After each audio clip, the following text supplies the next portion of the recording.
Well, the statistics are in. You know this viscerally, but the statistics are in from our friends at MRC and Newsbusters. They do these great studies, Rich Noyes as well.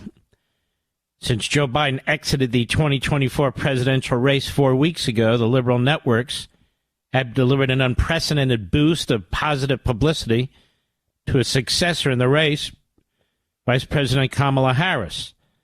Not only has Harris received 66% more airtime than former President Trump, but the spin of Harris's coverage has been more positive, 84%, than any other major party nominee. Even as Trump's coverage has been nearly entirely hostile, 89%. She gets 84% positive. He gets 89% negative. As always, our calculation of spin omits so-called horse race assessments, but a separate count shows those statements have also favored Harris by a whopping margin of 94% positive versus just 43% for Trump. And at the same time, the network coverage has virtually eliminated any discussion of the strident left-wing positions Harris took as senator or during her 2020 presidential campaign. They're covering up. They're covering it all up. And while Republican vice presidential candidate J.D. Vance and his Democratic counterpart Tim Walz have received nearly equal amounts of airtime, the networks have celebrated Walz 62% positive and punished Vance 92% negative. Pretty amazing, isn't it? Now, I'm trying to find where the ABC lady, Mr. Producer, tried to draw out of the... Let's take a look at Cut 8 here, ladies and gentlemen. And I want to talk about this because this is a perfect example of how the media conduct themselves. And ABC has been one of the worst, and of course they're going to have their own debate. Kamala Harris refused to attend a Fox debate on September 4th. Donald Trump accepted. ABC and CBS offered Fox. She said no. So she, Miss Tough Lady, Miss Prosecutor,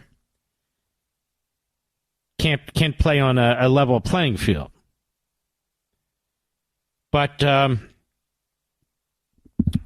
don't see that at Cut 6, Mr. Producer. Let me see. Okay, that's it. Lindsay Davis is going to be an ABC debate moderator. And yet I want you to listen to her yesterday on ABC News at a Democrat convention, hat tip right scoop. Take a listen to this question. Go.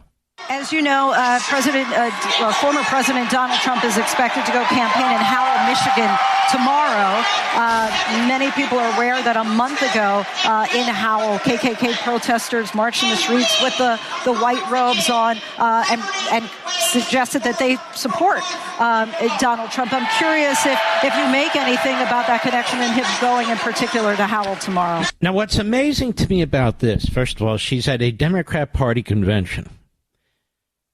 The same party that 100 years ago, in 1924, at Madison Square Garden, had the Klan Bake, where Klansmen were marching through the streets with their white robes and their white hoods on behalf of the Democrat Party. And she's at a Democrat Party event, a party that was the Confederacy, fought a civil war for slavery, fought for segregation, refused to outlaw the Klan, promoted eugenics, including for blacks, was responsible for Jim Crow and segregation. And she dares to ask a question like this about Trump. He's in the same town where several weeks ago the Klan marched, but the town was appalled by what they did. That's why the Klan marched there. That's number one. But number two, what is this constant effort to try and tie Trump to the anti-Semites and the racists? The anti-Semites and the racists, all you have to do is turn on MSNBC and CNN and, yes, the major networks, or read the major newspapers. All you have to do, actually, is go outside of that convention site and watch the Jew haters, the anti-Semites.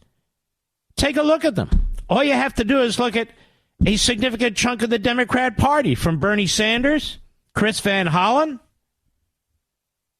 to Tlaib, Omar, AOC, and hundreds of others. And most of all, Kamala Harris and Tim Walz. Kamala Harris and Tim Walz. The fact that Kamala Harris had a secret meeting with the mayor of Dearbornistan. Secret meeting. And she walks away, and they are left with the impression that she will, in fact, boycott Israel and prevent them receiving arms. Even though a spokesperson, often anonymously, puts out a statement and says, well, no, she believes Israel has the right to defend itself. That's not the right to victory in order to defend itself. That's a nothing line. And it turns out she's had another meeting with another group that seeks to boycott Israel and prevent them from receiving weapons. And she met with a woman, and that woman walked away with the absolute impression that she had Harris's ear on the subject and that they were going to talk more about it. Now, these are people talking about the extermination of the Jews. Why isn't ABC News interested in that? And during this entire long, monotonous speech that Biden gave, that they pushed past midnight, I must confess I didn't count, but I don't know that he mentioned the word Israel once. But he did say that he thought what the protesters are doing was, well, they have a point. Cut one, Mr. Producer, go. We're working around the clock, my Secretary of State, to prevent a wider war and reunite hostages with their families and surge humanitarian health and food assistance into Gaza now. Stop. It is being surged into Gaza now. The one thing you tried, your peer, collapsed. You were a failure. But the Prime Minister of Israel has explained again and again and again and again, hundreds and hundreds and hundreds of tons have been delivered with thousands of vehicles, and the Hamas steals it. Hamas is a terrorist organization. But Biden is a pathological psycho case. He is a liar. He lied about Charlottesville. That's what he does. He lies. He always has lied. Go ahead. Civilian suffering of the Palestinian people. And finally deliver a ceasefire and end this war. Let's stop a second. Wouldn't end the war, even if Israel agrees to a ceasefire. Hamas has said it's never going to end its war. Iran is building a nuke. Hezbollah is shooting missiles, and the Houthis are shooting missiles. That doesn't end this war. Just because you yell peace in our time, we must have a ceasefire. It's so insane. Anyway, go ahead. Those protesters out in the street, they have a point. A lot of innocent people are being killed on both sides.